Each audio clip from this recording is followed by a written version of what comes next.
Oi, como vai você? Estou chegando com mais uma edição do Ação Parlamentar.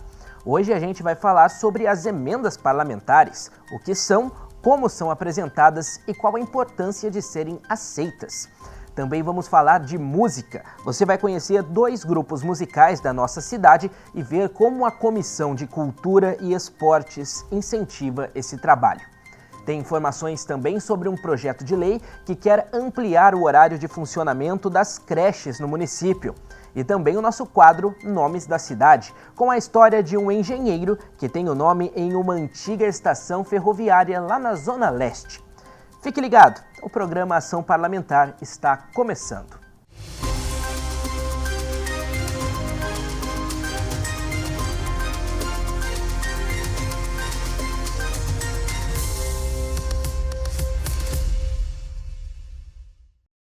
Um vereador pode apresentar as chamadas emendas parlamentares, especialmente as emendas impositivas, que servem para direcionar recursos do orçamento municipal para obras, serviços e melhorias na cidade.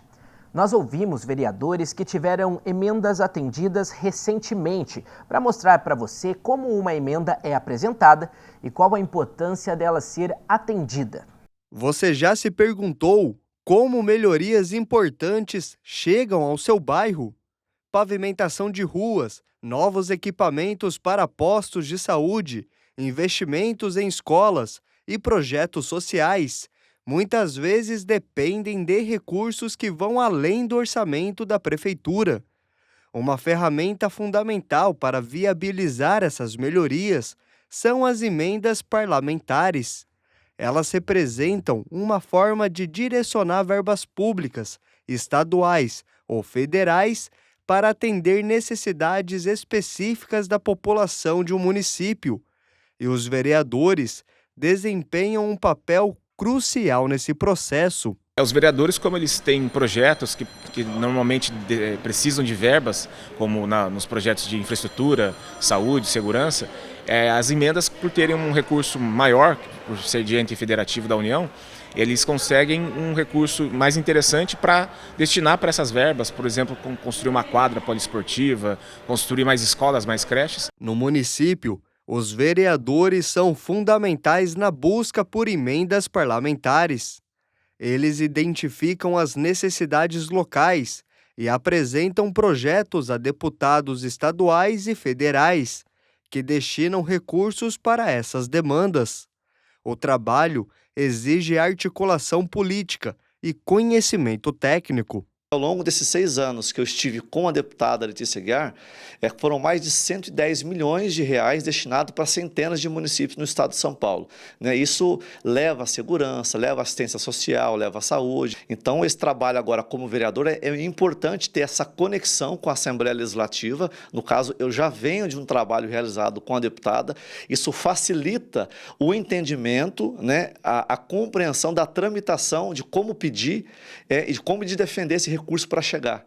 Na prática, muitas instituições e serviços públicos já foram ajudadas por meio das emendas, desde a compra de equipamentos e reformas em escolas estaduais, até mesmo o suporte financeiro para a manutenção de hospitais como o Pio 12, a Santa Casa e o GAC. Eu consegui trazer dinheiro para o GAC, para o Hospital Pio 12, a gente trouxe também para a Santa Casa e trouxemos também para várias escolas estaduais.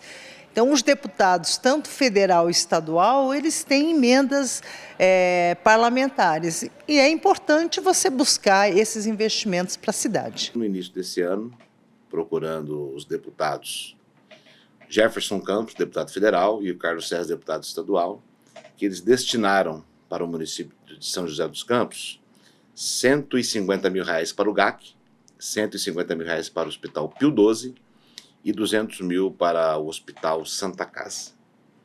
Esses hospitais, vamos dizer assim, essas entidades, trabalham diretamente com a saúde e são instituições muito importantes. A segurança pública da Guarda Civil Municipal também foi beneficiada com recursos para a compra de armamentos e construção de canil.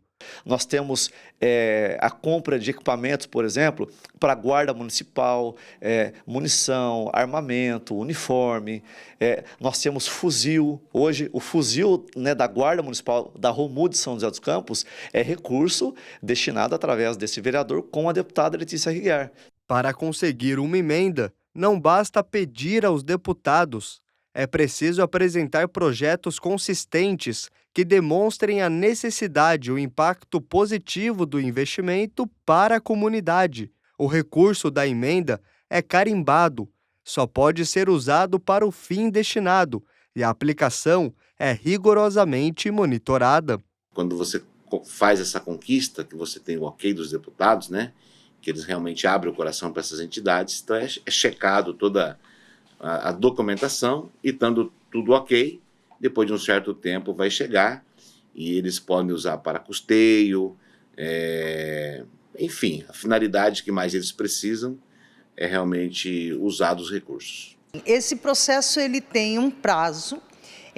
Para o ano que vem, por exemplo, todas as emendas já estão sinalizadas. Os deputados já avisaram a secretaria para qual departamento e tudo mais, alguns projetos, e isso depois é sistematizado e votado e definido, aí a verba vem. O cidadão também pode acompanhar de perto para onde vão essas verbas. O Portal da Transparência permite o acompanhamento do recurso desde a origem até o destino final. E o vereador deve estar atento, fiscalizando cada etapa da aplicação do dinheiro.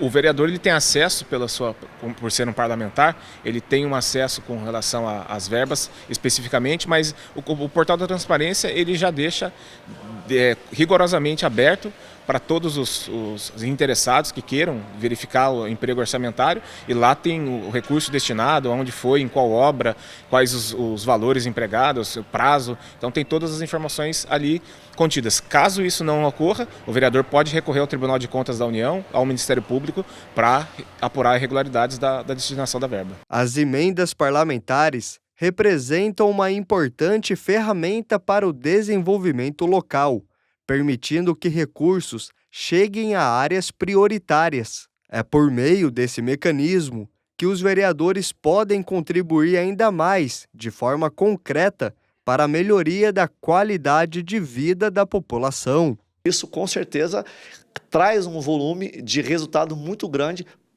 para as associações e para as entidades sociais da cidade. Percebo que as emendas parlamentares são muito bem-vindas. Há várias entidades que já esperam esse momento, né? Esse momento do mandato que os deputados podem realmente enviar. Com certeza é um complemento, muitas delas aguardam e acaba sendo um benefício muito produtivo. Eu acho que é buscar sensibilizar, mostrar a importância, né, da instituição e o deputado fazer a conexão. Eu acho que essa é a grande questão. Agora a gente fala sobre música aqui no Ação Parlamentar. Ela é uma ferramenta de transformação social, não é mesmo? E por aqui, em São José, nós temos alguns exemplos, como a Banda da Fundaz e a Orquestra Joseense. Nós fomos conhecer esses grupos para mostrar para você como a nossa cidade é berço de vários talentos da música. E esse trabalho é acompanhado de perto pela Câmara, por meio da Comissão de Cultura e Esportes.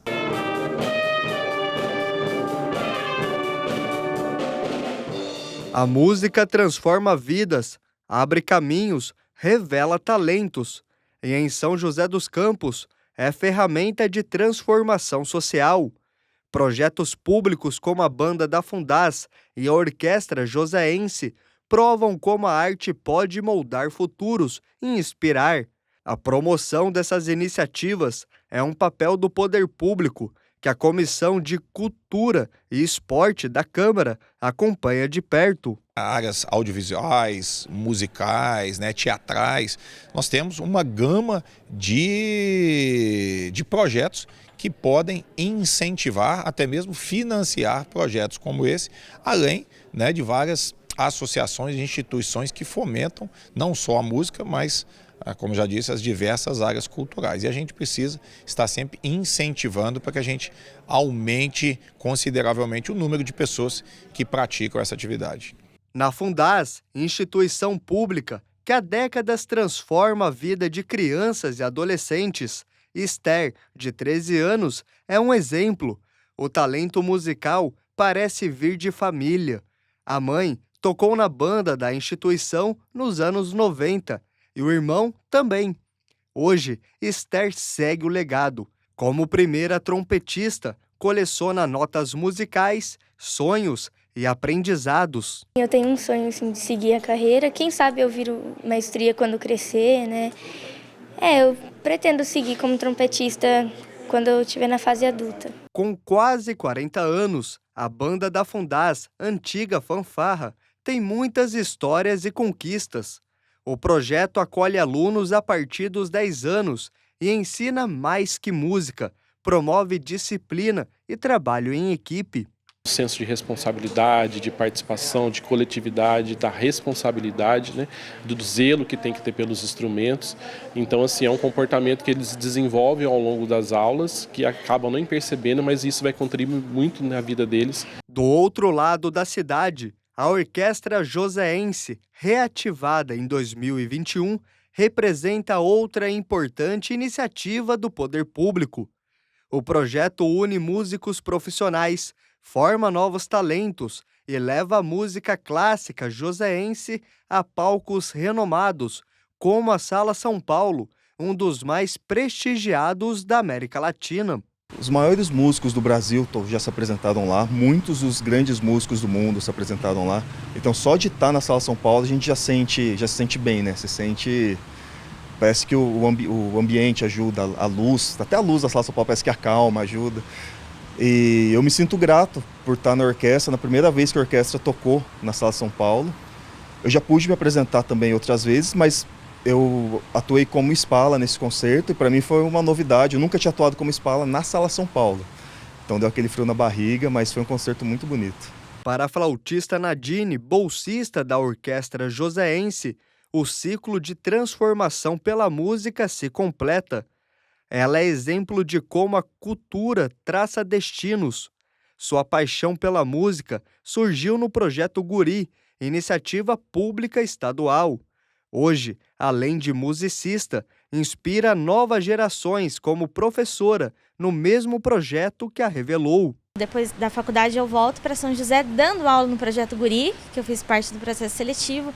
Então, e sendo colega dos meus professores, que são as pessoas que me inspiraram. Então, também ser essa pessoa que pode inspirar os outros alunos, esses alunos, essa nova geração, né? Para mim é uma honra, é um prazer voltar para o Guri como professora.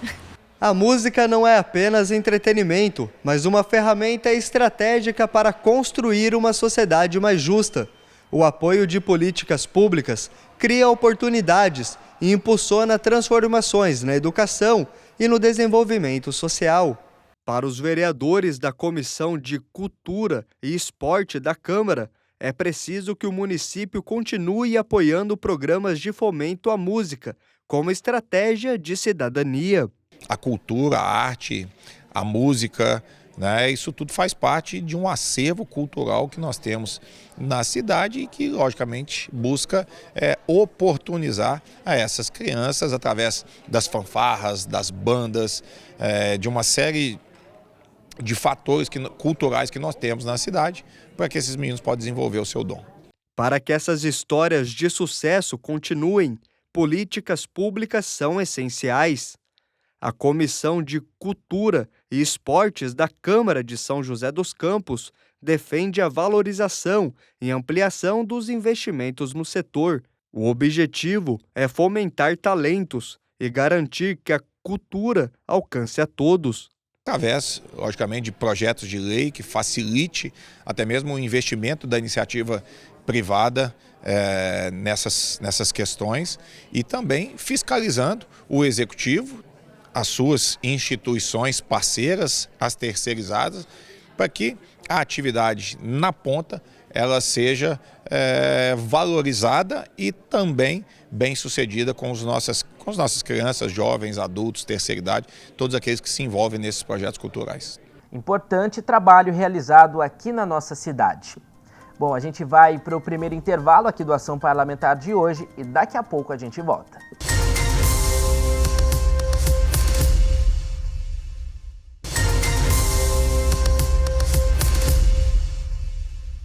Um projeto em tramitação no Legislativo da cidade busca autorizar o poder público a ampliar o horário de funcionamento das creches da cidade.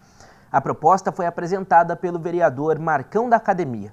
Conciliar a rotina puxada do trabalho com os cuidados dos filhos nem sempre é fácil. Para muitas famílias, as creches são um apoio essencial.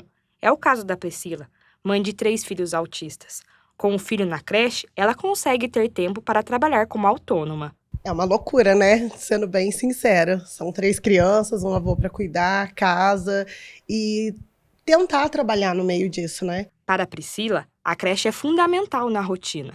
No entanto, o horário regular de funcionamento ainda é uma barreira que dificulta a busca por uma oportunidade de trabalho com carteira assinada. É bem difícil. Eu trabalhei anos da minha vida como vendedora e trabalhava no shopping. O horário mais tranquilo seria até às 18 horas. Então, esse horário da creche, por exemplo, ficaria impossível. Agora, essa realidade pode mudar. Um projeto de lei do vereador Marcão da Academia, que tramita na Câmara, propõe a ampliação do horário de funcionamento das creches municipais até às 7 da noite. Demandas de pais, de mães que têm filhos em creches aqui, tanto municipais, como também de SECOI, de CEDIM, que a gente vê que eles, muitas vezes, eles ficavam com a necessidade de buscar os filhos, por exemplo, às 4 horas, 5 horas da tarde, que era a liberação, né, das crianças na escola, e muitas vezes esses pais ou estavam trabalhando, né, tem um trabalho propriamente dito, e muitas vezes tinham que negociar isso dentro do trabalho, isso afetava muito o trabalho, muitas vezes deveriam contratar alguém para tirar, né, ir lá buscar a criança da escola ou algum familiar. Segundo o vereador, essa medida já funciona em outras cidades e seria uma alternativa para os responsáveis que não conseguem buscar o filho em horário normal. O horário ampliado auxilia as famílias a manterem a rotina de trabalho e reflete no orçamento familiar. Você estendendo o horário, você dá a oportunidade dos pais a chegarem no horário, dos pais irem buscar os seus próprios filhos, né? Então, não, no caso, terceirizar para uma obrigatoriedade ou porque eles não têm uma condição, mas eles poderem ir lá junto aos seus filhos, né, com tranquilidade, saindo do meu emprego, não ter um problema dentro do meu trabalho, não ter um problema dentro das minhas particularidades. Segundo a justificativa do projeto, o principal objetivo é proporcionar maior flexibilidade e segurança para as famílias, especialmente para aquelas em que os pais trabalham ou precisam de cuidados adicionais com os filhos. Tudo que você consegue ajudar, beneficiar de alguma forma a vida da família, você flexibiliza toda a qualidade de vida dela, né? Isso é muito importante, quando você dá a oportunidade. Essa é a função das leis. As leis é regrar, ajudar com que as pessoas, e a gente possa investir orçamento no Poder Executivo, que possa executar isso aí e ajudar a vida das pessoas a melhorar cada vez mais. Para a Priscila, se esse projeto for aprovado, a medida trará benefícios para muitas famílias joseenses. Mudaria tudo, porque eu não tenho uma rede de apoio, como muitas mães também não devem ter, né? E aí ficar dependendo de uma pessoa ou outra que um dia pode, outro dia não pode, é muito complicado. Então, com certeza, eu acho que ajudaria demais. Mais uma pausa aqui no Ação Parlamentar e já que eu volto com o nosso quadro Nomes da Cidade. Não saia daí.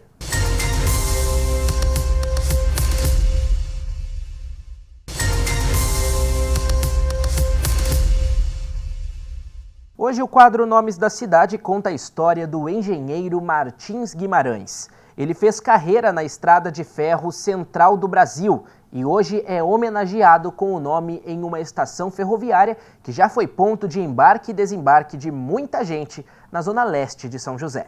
Dá para imaginar que essa construção antiga já foi uma estação ferroviária no passado? Há mais de 100 anos, esse local foi palco de chegadas e partidas e carrega muita história. Uma história importante de São José dos Campos. Não só de São José, mas como a do nome que carrega, Engenheiro José Francisco Martins Guimarães. Mas Quem foi esse engenheiro que deu o nome à antiga estação ferroviária, localizada na zona leste do município? Existem alguns pequenos registros que nós podemos encontrar da história dele. Então, nós sabemos, por exemplo, que em 1872 ele participou da inauguração de um trecho de ferrovia que ligava Campos dos Goytacazes até Macaé. Depois, em 1879, ele participou da inauguração da primeira utilização de energia elétrica no Brasil, que foi um evento muito importante e que também envolveu a Estrada de Ferro Central do Brasil, né? E nos anos de 1890, nós sabemos que ele foi nomeado, ele teve diversos cargos aí na empresa, sendo inclusive diretor, né, da Estrada de Ferro Central do Brasil. E nós sabemos também que ele participou ou inaugurou ou até mesmo projetou como engenheiro, né, algumas estações ferroviárias. A estação ferroviária Engenheiro Martins Guimarães foi inaugurada em 1921. E diferente de hoje, a estação era bem movimentada, principalmente na época sanatorial. Pessoas de outras cidades, como Rio de Janeiro e São Paulo, chegavam a São José de trem para tratar doenças como a tuberculose. É importante pensar que nessa época, no início aí do século XX, você não tinha muitos automóveis e as pessoas não tinham condições de comprar automóveis, né? Então, todo esse entremeio, essas viagens que eram feitas aqui, eram feitas por trem, que tinham um acesso bem possível, né, para as pessoas naquela época. Principalmente aqui em São José dos Campos, a Estrada de Ferro foi muito importante, porque você tinha aqui nesse período, dessa década de 1920, 1930, a inauguração de diversas estações de tratamento para a tuberculose. Então, tanto essa estação, quanto também nós temos de Engenho de Melo, temos aquela na Sebastião Gualberto, temos várias estações aqui de São José dos Campos, que fez com que muitos locais também crescessem, os bairros crescessem por conta dessa estação ferroviária, né? O engenheiro Martins Guimarães fez carreira na Estrada de Ferro Central do Brasil. Foi chefe de tráfego, depois chefe de linha, até se tornar diretor da ferrovia. De acordo com a historiadora, não se sabe ao certo a data do seu falecimento, mas acredita-se que foi um pouco antes da inauguração da estação, que leva o nome dele aqui em São José, sendo a nomeação uma homenagem ao importante engenheiro. Nós sabemos, por exemplo, que em 1920 tem um processo que fala de uma pensão de falecimento dele para a viúva e para as filhas dele. Então, nós sabemos que já em janeiro de 1920 ele tinha falecido. E a nossa estação aqui em São José foi inaugurada em 1921. Então, é possível que essa estação nossa tenha sido inaugurada com esse nome como uma forma de homenagem a ele por ter sido uma figura tão importante nessa empresa. A estação ferroviária na zona leste de São José foi desativada em 1951 e colocada fora de linha, por conta da construção e abertura de uma variante muito próxima a ela.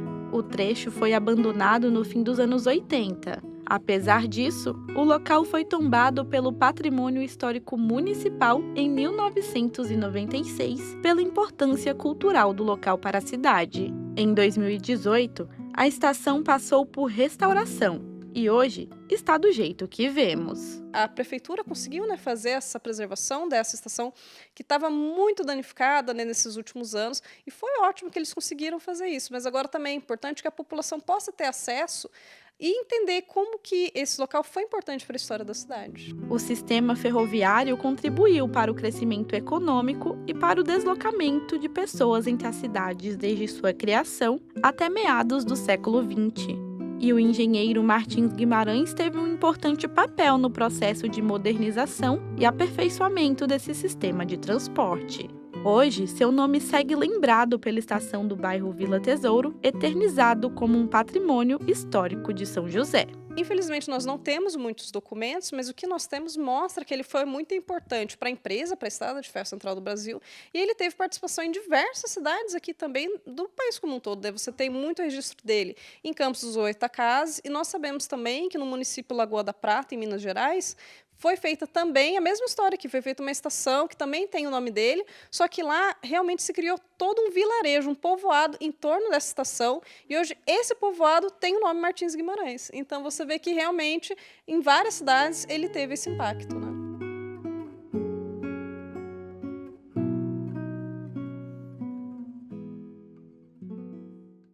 E com mais uma edição do nosso quadro Nomes da Cidade, a gente chega ao fim de mais uma edição do Programação Parlamentar.